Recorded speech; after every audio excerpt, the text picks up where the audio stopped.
Hi, welcome back to my channel. இன்றைக்கி என்ன வீடியோவில் பார்க்க போகிறேன்னு பார்த்தீங்கன்னா, அரிசி பருப்பு சாதங்க. இது வந்து சீக்கிரமாக டக்குன்னு செய்யக்கூடிய ஒரு சாப்பாடு. வாங்க வீடியோக்குள்ளே போகலாம். ஃபஸ்ட்டு வந்து பார்த்திங்கன்னா, இது செய்ய தேவையான பொருட்கள் வந்து பார்த்திங்கன்னா, கருவேப்பிலை, ஒரு வரமிளகாய், காரத்துக்கு எந்தப்பில் எடுத்துக்கலாம். அப்புறம் 10லேருந்து 15 வெங்காயம், பூண்டு 10 பல் பூண்டு. நான் வந்து அரிசி காப்படி எடுத்திருக்கேன். அதுக்கு இந்த சின்ன டம்ளரில் பருப்பு எடுத்தால் போதும். அதுக்கப்புறம் பார்த்திங்கன்னா சோம்பு, பட்டை, லவங்கம், இது மூணையும் வந்து பார்த்திங்கன்னா நம்ம உலக்கையில் போய் போட்டு இடிச்சுக்க போகிறோம். இது வந்து மிக்சியில் போட்டு ரொம்ப தூளாக போயிடும். ஸோ இதுமாதிரி இடித்து எடுத்துட்டோம் அப்படின்னா வாசனை சூப்பராக இருக்கும். நெக்ஸ்ட் வந்து பார்த்திங்கன்னா நம்ம குக்கர் வச்சு ஹீட் பண்ணிக்கலாம். இதில் வந்து பார்த்திங்கன்னா 4 டீஸ்பூன் எண்ணெய் ஊற்றிக்கலாம், கடலெண்ணெய். அப்புறம் வந்து பார்த்திங்கன்னா நெய் வந்து 1 ஸ்பூன் ஊற்றிக்கலாம். இது சாப்பாடு வந்து வரன்னு இருக்கக்கூடாது. ஸோ கொஞ்சம் ஆயில் சேர்த்து, கொஞ்சம் கடலெண்ணெய் வந்து சேர்த்து ஊற்றிக்கலாம். நெய் ஊற்றிக்கிட்டால் வாசமாக இருக்கும். நெய் இல்லாத பட்சத்தில் 1 டீஸ்பூன் கடலெண்ணெய் சேர்த்து 5 டீஸ்பூனாக ஊற்றிக்கலாம். பருப்பு சாப்பாடு வந்து ரொம்ப ப்ரோட்டீன் சத்து உள்ள, பருப்பில் வந்து ப்ரோட்டீன் சத்து இருக்கிறதுனால உடம்புக்கு ரொம்ப நல்லதுங்க. இந்தமாதிரி அடிக்கடி செஞ்சு சாப்பிடுங்க. பருப்பு சாப்பாடு, பருப்பு குழம்பு சாப்பிடாதீங்க குழந்தைங்க கூட இந்தமாரி செஞ்சு கொடுத்தோம் அப்படின்னா சாப்பிடுவாங்க.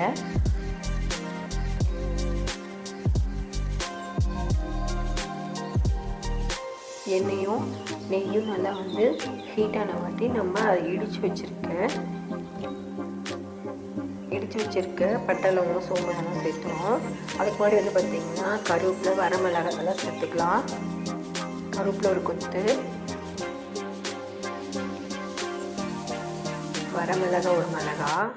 அப்புறம் வந்து பார்த்திங்கன்னா வெங்காயம் வந்து இதுக்கு வந்து கட் பண்ணவே தேவையில்லைங்க, அப்படியே முழுசாகவே போட்டுக்கலாம். அப்புறம் இருக்கும் பெருசாக இருந்தாலும் சரி, சின்னதாக இருந்தாலும் சரி, சின்ன வெங்காயத்தை அப்படியே வந்து நீங்கள் போட்டிங்க அப்படின்னா அந்த சாப்பாடு, இந்த வெங்காயம் எல்லாம் வந்து நல்லா குழஞ்சி சூப்பராக இருக்கும் டேஸ்ட்டு. வெறும் வெங்காயம், வெறும் அந்த பூண்டு, அந்த இதே சூப்பராக இருக்கும் டேஸ்ட்டு. பார்த்திங்கன்னா வெங்காயத்தை நம்ம அப்படியே போட்டு வதக்கிக்கலாம்.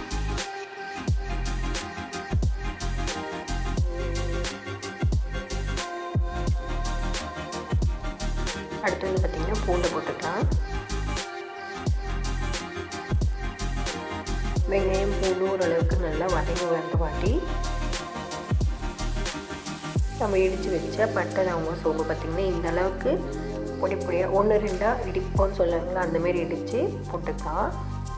நம்ம வந்து ரசத்துக்கு வந்து இடிப்போம் பார்த்திங்கன்னா அந்த அளவு மாதிரி. ஜீரகம் மிளகெல்லாம் இடிக்கிற மாதிரி இந்தமாரி இடித்து 1-2 இடித்து நம்ம வந்து போட்டு வதக்கி எடுத்துக்கலாம். பாருங்க நல்லா வதங்கிருச்சு. இந்த ஸ்டேஜில் வந்து பார்த்திங்கன்னா மஞ்சத்தூள் 1 டீஸ்பூன் சேர்த்துக்கலாம்.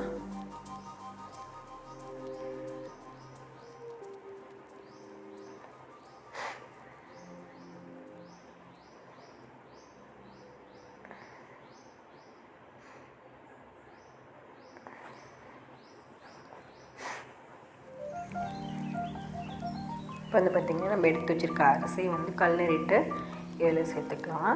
இது வந்து பார்த்திங்கன்னா சாப்பாடு ரொம்ப வரன்னு இருக்கக்கூடாது, ரொம்ப குழஞ்சி போகக்கூடாது. ஓரளவுக்கு நல்ல குழஞ்சி உதிரியாக சாப்பாடு இருந்துச்சுன்னா அது ஒரு டேஸ்ட் சூப்பராக இருக்கும். இந்த வெங்காயம், பூண்டு இதெல்லாம் எவ்வளோ அதிகமாக போட முடியுமோ அவ்வளோ அதிகமாக போட்டுங்க, அப்போ தான் வந்து நல்லாயிருக்கும். பருப்பு பார்த்திங்கன்னா 1 டம்ளர் சேர்த்துக்கிட்டோம்.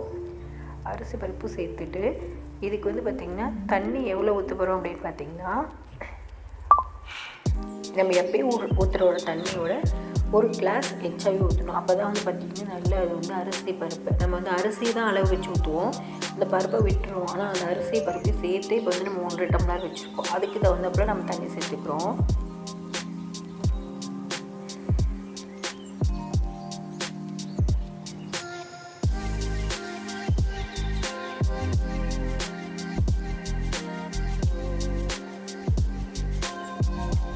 வந்து பார்த்திங்கன்னா இந்த டம்ளரில் 1 டம்ளர் அரிசி எடுத்தேன்.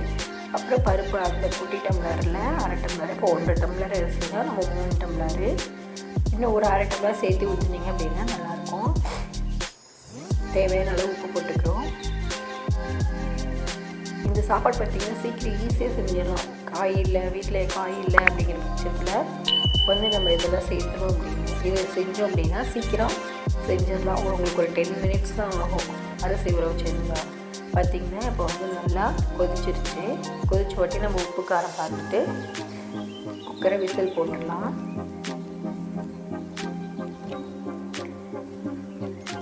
உப்பு காரம் எல்லாம் ஓகேனா நீங்கள் வந்து விசில் போட்டுடலாம். இது வந்து பார்த்திங்கன்னா 2 விசில் விட்டால் போதும், அதிகமாக விட தேவையில்லை. இப்போ பார்த்திங்கன்னா 2 விசில் வந்துடுச்சு. சுவையான அரிசி பருப்பு சாதம் ரெடிங்க. உங்கள் வீட்டிலேயே செஞ்சு பாருங்கள், டேஸ்ட்டாக இருக்கும். தேங்க்ஸ் ஃபார் வாட்சிங்.